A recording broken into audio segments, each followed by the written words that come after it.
올겨울 기온이 또 예년보다 좀 높았던 것으로 분석이 됐습니다. 그러면 올 봄의 기온도 예년보다 다소 높을 가능성도 있는 건가요?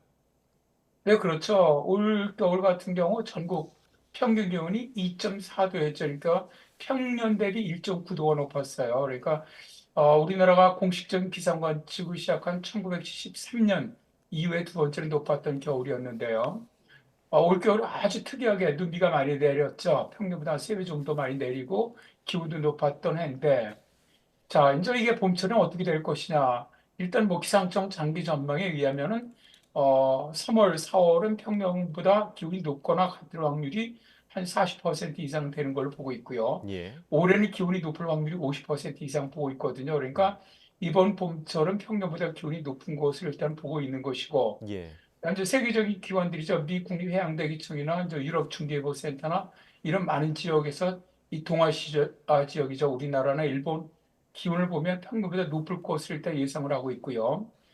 세계기상기구에서도 엘니뇨가 종료가 되더라도 4월에 이제 종료가 일단 될 거로 보는데 이게 이제 계절의 지체 현상이라고 하거든요. 기온이 예. 많이 올라가 있고 해수 온도가 많이 높아져 있는 상태이기 때문에 올해 봄 그리고 초여름까지는 역대 가장 높은 기온이 기록되지 않겠느냐 그렇게 봅니다. 따라서 올 봄까지는 기온이 상당히 높은 봄이 되지 않겠나 그렇게 예상이 됩니다. 네, 자 역대 가장 높은 기온이 예상된다라고 전망을 해주셨는데, 자 따뜻한 기온은 좀 기대가 되지만 또 봄철 불청객이죠. 황사에 대한 걱정이 있습니다. 지난 주말에 첫 황사가 관측이 됐는데 올해 봄철에 황사가 얼마나 찾아올지 이 부분에 대한 우려도 좀 큽니다. 어떻게 보시나요? 네.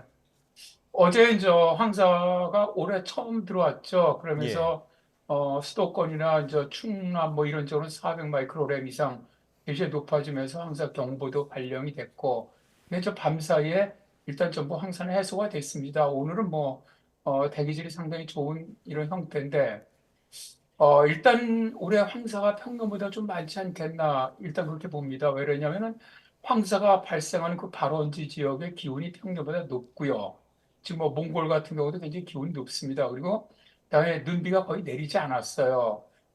내몽골 그 동쪽으로는 거의 눈이 덮여 있지 않거든요. 예, 그러다 보니까 황사가 발생할 가능성이 일단 굉장히 높은 거로 보고 있고 또 여기다가 이제 올해 2월에 세계기상기구가 전 세계적인 그 모래폭풍, 그 황사죠. 예, 황사 발생 그 예상을 했습니다. 세기 말까지 기후변화로 해서 얼마나 발생을 하겠냐 봤는데 여기서 가장 많이 이 황사, 그러니까 모래먼지가 발생할 가능성이 높은 지역이 동아시아 지역으로 봤습니다. 그러니까 고비 사막이라든가 내몽골 사막 쪽에 이 사막화라든가 고온 현상으로 인해서 이 지역들이 세기 말까지 가장 많은 황사가 발생할 것이다. 그렇게 예상을 했거든요. 예, 그래서 일단 뭐 발생을 한다면 우리나라 쪽으로는 일단 바람이 어떤 바람이 분명히 영향을 받겠지만은 북서풍이 불기만 한다면은 상당히 많이 발생할 가능성이 높습니다.